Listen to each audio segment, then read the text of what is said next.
Bienvenue au Musée de l'Afrique centrale. Mon nom est Guido Grissel, je suis le directeur général du musée. On est très content de pouvoir vous accueillir ici aujourd'hui et j'espère que vous aurez une après-midi absolument splendide.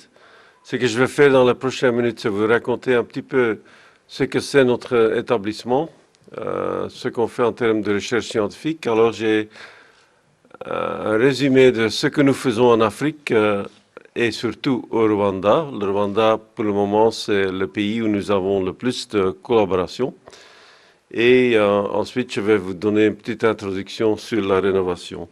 Je vais commencer avec notre origine. On a été établi en 1898 par le roi Léopold II comme un musée colonial suite à une exposition temporaire qui s'est tenue ici à Tervuren au Palais des Colonies où il a montré du faune et flore du Congo, des produits importants pour l'économie belge et aussi il a amené 260 Congolais qui ont fait leur village autour du lac comme une sorte de zoo humaine. Mais très vite, cette exposition était un grand succès. On a ensuite établi le musée du Congo, donc l'origine de notre musée en 1898. Au début, c'était dans ce qu'aujourd'hui on appelle le Palais d'Afrique, mais à l'époque, c'était le Palais des Colonies. Très vite, ce bâtiment était trop petit et on a commencé à construire le bâtiment historique actuel qui s'est ouvert en 1910. Aujourd'hui, nous avons un campus, nous sommes sans doute le centre de recherche et le centre de référence le plus important au monde en ce qui concerne l'Afrique centrale. Vous êtes actuellement ici dans le nouveau pavillon d'accueil, ici à le musée, mais on a aussi des bâtiments ici, le bâtiment Kappa où nous avons la gestion de nos collections et aussi certaines divisions de nos recherches en biologie. Et ici, à l'époque, c'était encore le Palais des Colonies. Aujourd'hui, c'est le Palais d'Afrique où nous avons des réserves en archéologie et en sciences de la Terre et aussi les domaines de recherche. Et de l'autre côté de la rue, on a des bâtiments où on a les recherches sur l'histoire présente et les publications. Qu'est-ce qu'on fait ici dans le musée? D'abord, on a des très grandes collections. On a 125 000 objets ethnographiques, 10 millions d'espèces zoologiques, 4 km d'archives. Et donc, on a la gestion de ces collections, on a la recherche et on a 4 grands domaines. On a l'anthropologie, l'histoire, la biologie et les sciences de la Terre. On a beaucoup de services pour le public.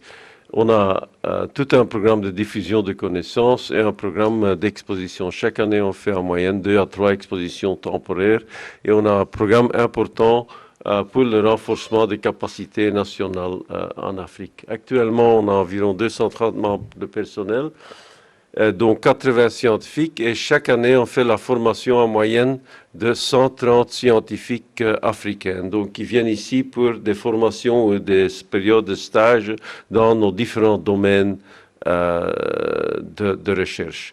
Aussi, il y a beaucoup de scientifiques africains qui font leur recherche à des universités ou leur doctorat à une université belge, mais qui font leur travail de terrain ou leur travail de laboratoire ici avec nous au musée. La gestion de collections, j'en ai déjà parlé. Ce sont des collections extrêmement riches dans tous les domaines. Et ici, vous voyez où en Afrique, nous avons des programmes de collaboration. Où il y a les taches bleues, c'est la collaboration en sciences de la Terre. Les taches rouges, c'est la collaboration en matière de biologie ou la biodiversité. Et les taches jaunes, c'est la collaboration en matière de langue ou collaboration avec des musées.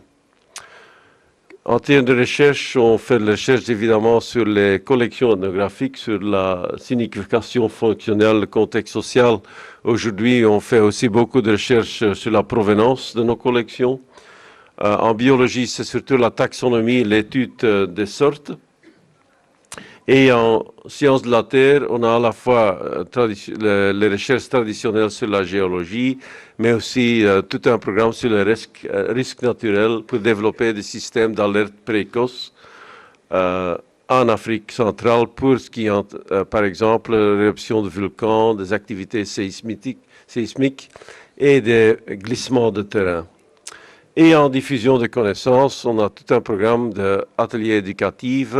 On a des ateliers sur la musique africaine, des ateliers sur le passé colonial, des ateliers sur l'agriculture. Et chaque année, nous accueillons environ 30 à 40 000 enfants de participer dans nos activités éducatives et on a tout un programme de publication de sites Internet. En termes d'exposition temporaire, on a actuellement une grande exposition, c'est Congo Artwork, c'est l'histoire du Congo, mais illustrée par la culture populaire, surtout des peintures populaires. Ça a fait le tour de l'Europe, ça a commencé à Bruxelles, ensuite c'était à Moscou, ensuite en Autriche et actuellement c'est à Tübingen en Allemagne.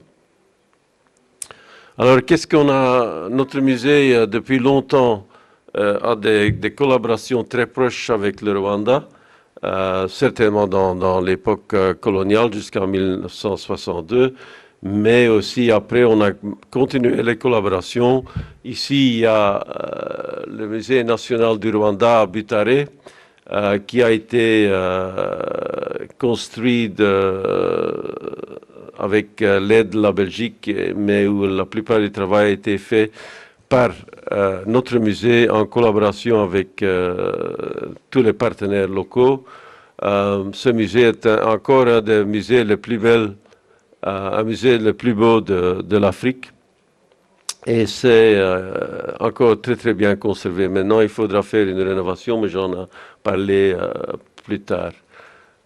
Ici, c'est le catalogue qu'on vient de renouveler et qui a été diffusé, le catalogue de ce musée. Ensuite, depuis longtemps, on a une collaboration en matière de géologie. On a fait les cartes géologiques, on a formé des géologues rwandais.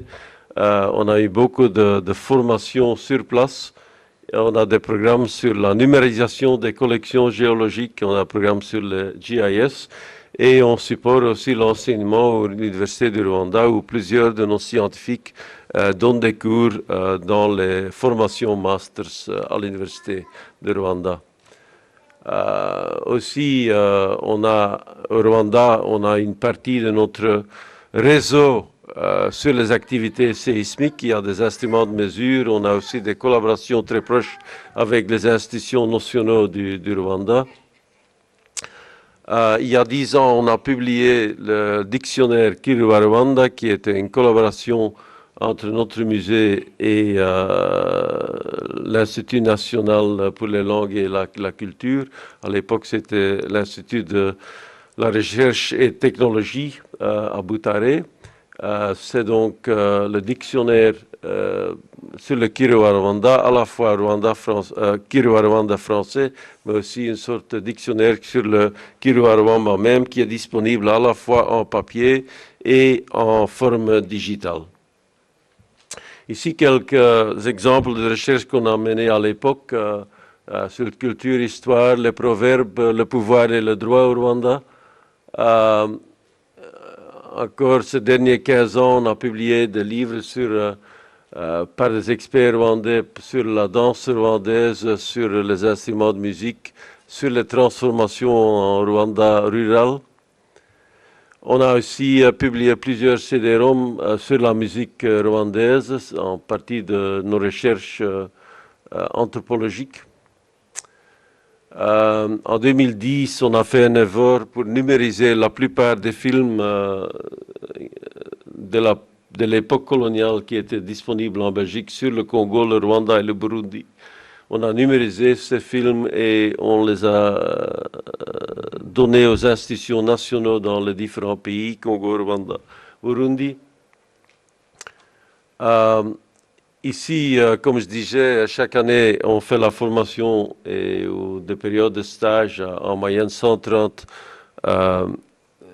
scientifiques africaines, dont, disons, certainement 25 à 30 Rwandais dans les différents domaines. Actuellement, cette année, on a démarré un nouveau programme pour la digitalisation et la numérisation de tous les archives historiques du Rwanda qui se trouvent en Belgique, encore de la période allemande, la période coloniale, donc la période entre 1885 et 1962. Toutes ces archives historiques qui se trouvent à Affaires étrangères, aux archives généraux et ici à Tervuren seront numérisées dans les prochaines années.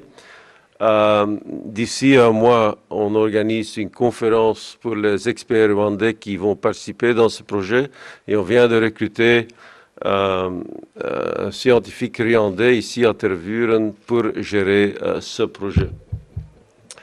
Il y aura aussi une collaboration sur la formation des archivistes dans ce projet. Alors, on a aussi une collaboration avec le Rwanda Academy Langue et Culture pour redémarrer ce dictionnaire et assurer sa diffusion au Rwanda. En Fishbe, c'est un programme sur la taxonomie des poissons. On a un volet important au Rwanda aussi.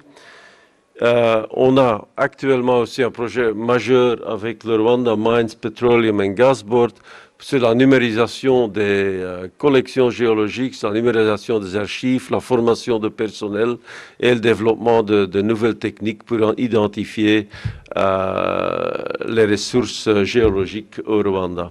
Et aussi en matière de risques naturels, tout un programme de surveillance autour du lac Kivu. Ici, ce que je viens de dire, la collaboration sur le programme des archives, ça va durer 5 ans. C'est en collaboration avec le ministère des Archives, le ministère de la Culture au Rwanda et les archives généraux et affaires étrangères ici en Belgique. Et aussi, d'ici quelques semaines, va s'ouvrir une exposition sur le rôle des Rwandais, Congolais et Burundais dans la Première Guerre mondiale.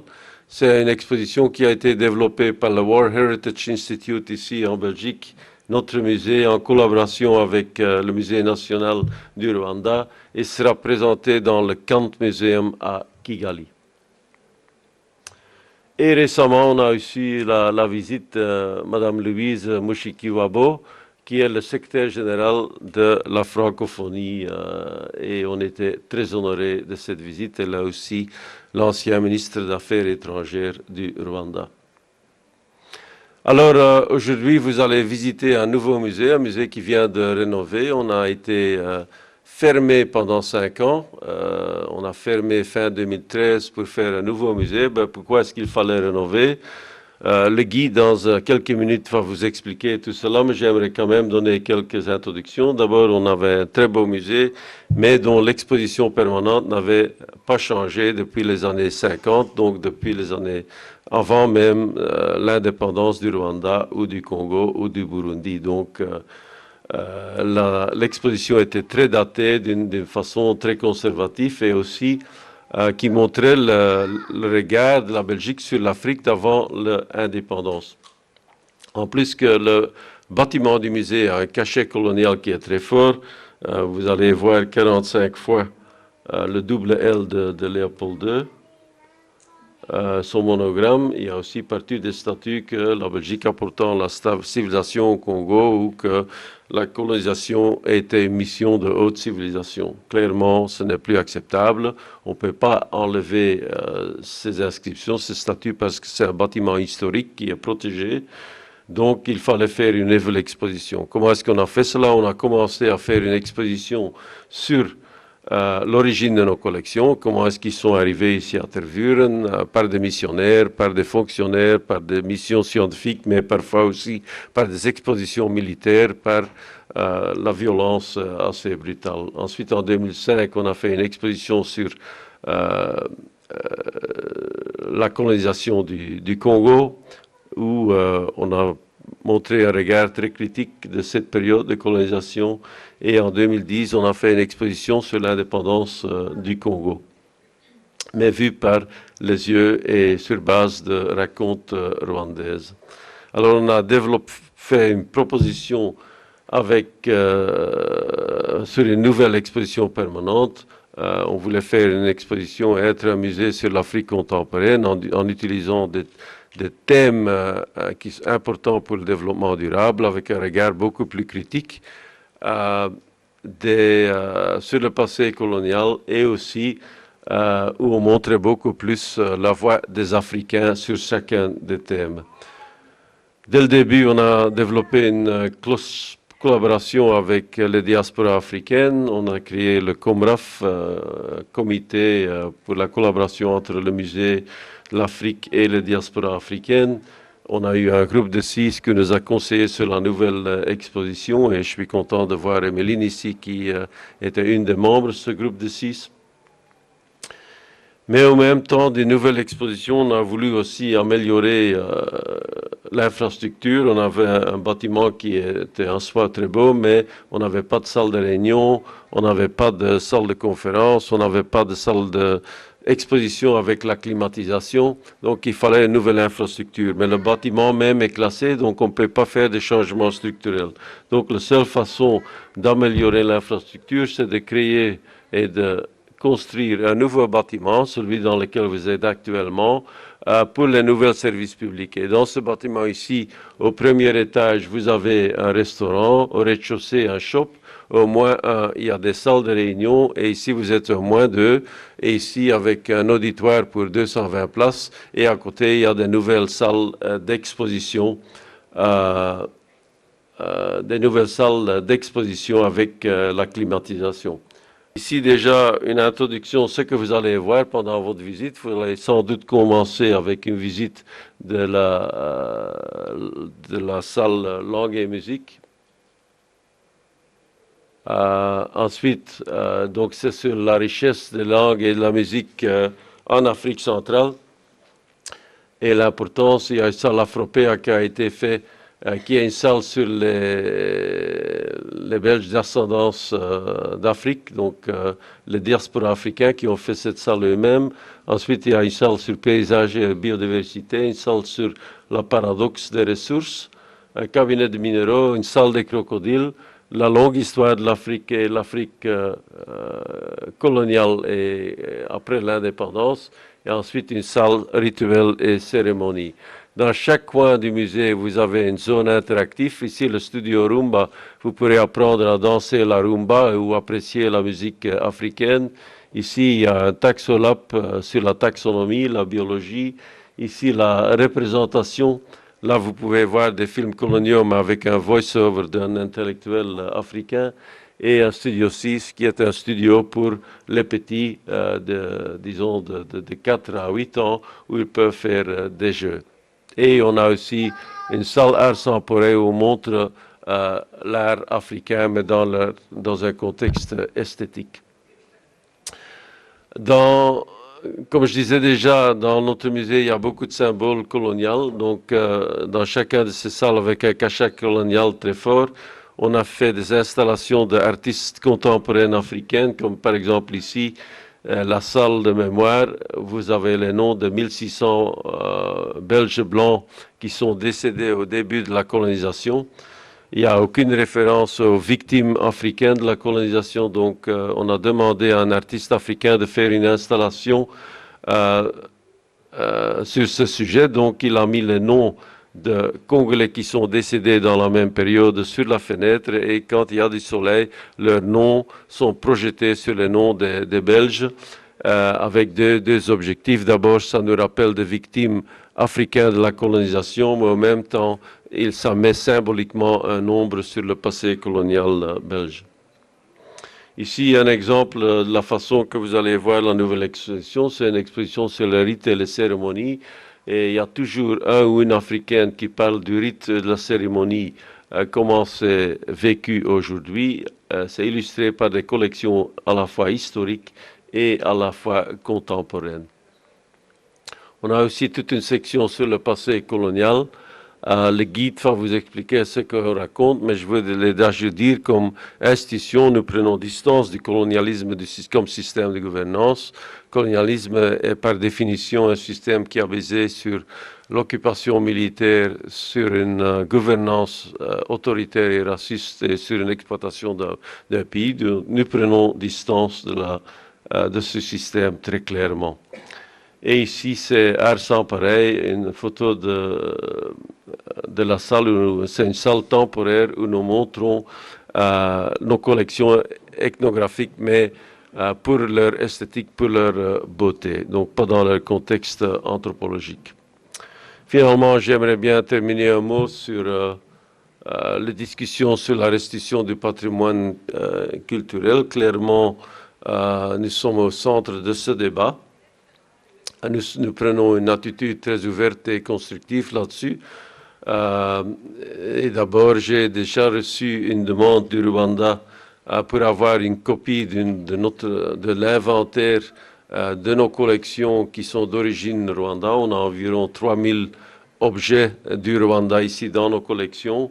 On va remettre cet inventaire en forme digitale au Rwanda, qu'on peut continuer les discussions sur une restitution éventuelle de certains objets. Nous sommes en principe en faveur d'une restitution physique. Nous sommes tout à fait d'accord que ce n'est pas normal d'une si grande partie du patrimoine culturel africain se trouve en Europe. Et on va aussi supporter les efforts du Rwanda. Le directeur du Musée national du Rwanda a été nommé par le président du Rwanda comme président d'une commission qui fait actuellement un inventaire du patrimoine culturel rwandais qui se trouve en Europe. Et donc le Rwanda elle-même est très actif dans ce domaine et nous serons très constructifs.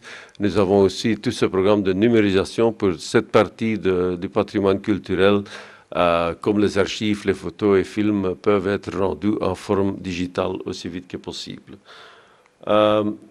Aussi, on a une collaboration très proche avec les musées nationaux du Rwanda. On a une exposition avec eux sur la Première Guerre mondiale et le rôle des Rwandais, mais le Rwanda nous a demandé aussi pour un support pour le renforcement des capacités et assurer la rénovation du Musée national du Rwanda, qui a déjà 9 musées aujourd'hui, pas uniquement celui de Butare. Et fin de cette année, on va démarrer cette collaboration. On a aussi une collaboration proche avec le musée du Congo et le musée des civilisations noires à Dakar. Et en septembre cette année, on organise avec UNESCO une conférence régionale à Kinshasa pour tous les musées de l'Afrique centrale pour discuter des priorités et discuter de la restitution. Voilà, en général, comme introduction. Je vais finir avec qu'est-ce qu'il y a de neuf dans le nouveau musée. On a une nouvelle exposition permanente. On a une infrastructure qui est très nouvelle. On a doublé les espaces pour le public. On est entièrement accessible pour les moins valides. On a des économies d'énergie, de nouvelles salles d'exposition, de l'art contemporain. On garde des tarifs sociaux. Tous les enfants moins de 18 ans entrent gratuitement. Et le musée a été un grand succès. Jusqu'à présent, en 6 mois, on a eu 240 000 visiteurs. Ça veut dire une moyenne de 9 000 visiteurs par semaine. Et plus de 500 journalistes ont fait des reportages sur le nouveau musée. Avec ça, encore une fois, je vous souhaite le bienvenu dans notre musée. Les guides sont prêts pour vous donner un tour. Et je vous remercie pour votre attention et j'attends avec impatience vos réactions sur le nouveau musée. Merci beaucoup.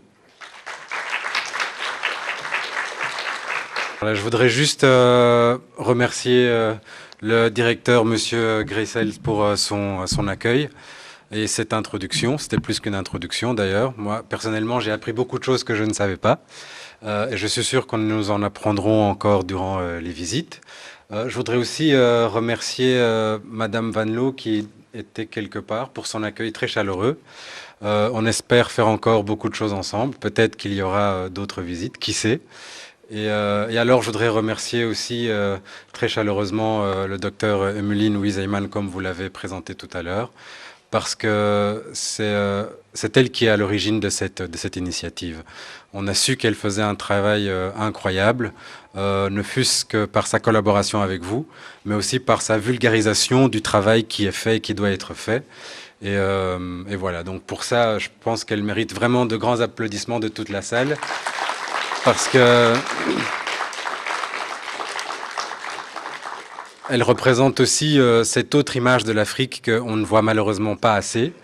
Et donc voilà, c'est pour ça que je suis très fier de pouvoir être là. Et merci encore. Je voudrais aussi remercier Igihe qui est un journal rwandais qui nous a permis aussi, c'est en collaboration avec IDIHE que cet événement a lieu, et ils nous font parvenir beaucoup de nouvelles, dont la visite aujourd'hui. Et je suis sûr que d'autres personnes sauront ce qui se passe aujourd'hui grâce à IDIHE, qui est représenté par Aimable ici présent. On parlait des journalistes qui viennent souvent. Aimable en fait partie, un représentant de la diaspora rwandaise très actif. Voilà, je pense que les remerciements étaient peut-être la chose la plus importante à dire pour moi. Je vous souhaite une excellente visite.